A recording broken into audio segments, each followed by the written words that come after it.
This is where it all began. It was the first time that 11 players from La Masia made it together into a first 11 on a professional game.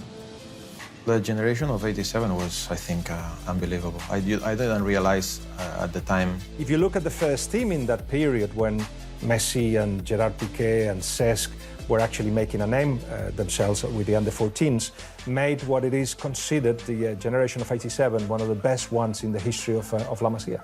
Everyone understood each other very well. Everyone had a role. You had Gerard Piqué, and you had Leo, small, tiny player, but that starts making a difference, scoring so many goals. You had Victor Vázquez. My role in that team was, the midfielder, break the lines with the passing. Sometimes I was getting excited and just move forward and score a few goals. So yeah, I think I brought character to the team and leadership. Away from football, I relaxed in the school. I thought that it was so easy, I didn't have to do anything. We made the move to La Masia to help me to do better at school. It went the other way around, so obviously that was a big problem. And I just failed. My mother was so not She told me that she could take me out, that I should go back to my hometown because it was not acceptable. Thank God. Francis Cagigao, Steve Rowley, Arsène Wenger, David Dean all joined up to bring me to Arsenal, and that changed my life. Arsenal were a club we saw that was growing, especially with Arsène in charge. He came from Paris only to meet me, especially with Arsène in charge. He came from Paris only to meet me. He came from Paris only to meet me. 16 years old, like, I come from Barcelona Academy. Why would he do that? I always like to meet the players, and I have an impression, That impact of meeting someone that you say, wow, this is probably the most important person I've met in my life.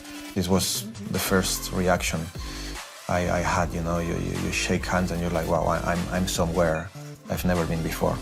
When you're a boy of 16 and you have the privilege to talk to the manager, that can give you reassurance, and I wanted to convince him as well to join us and to assure him that I will make some room for him.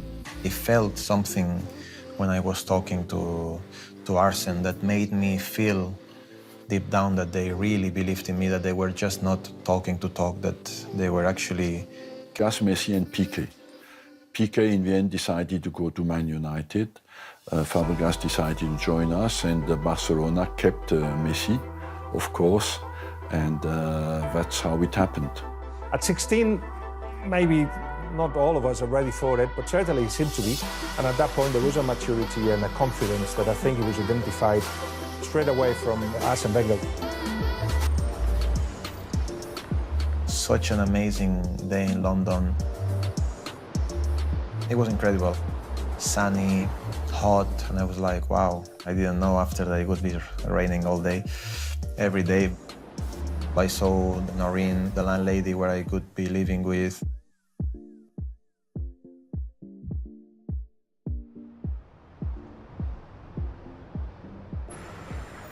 And then he moves to Barnet. I'm sure he felt, I am very far away from home. It's a big responsibility to take a boy from 16 years of age. London is an exciting city, but as well for young sports people, it could be a dangerous city as well. If you think of your own life, thinking of moving home without much family around you to a different country at 16, it's actually incredible that when these lads do succeed.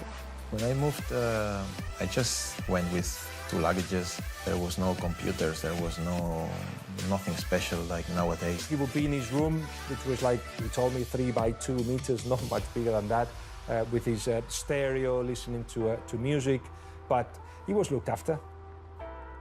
I was a bit shocked because nobody told me I could have privileges that the first team has. In my mind, I'm going to the second team, to the academy. I think I had like £4,000 a month to spend. It was like impossible to spend £4,000. Like, give me 500, I have enough, That was special, and being in that small room at Norrin's place was just a privilege.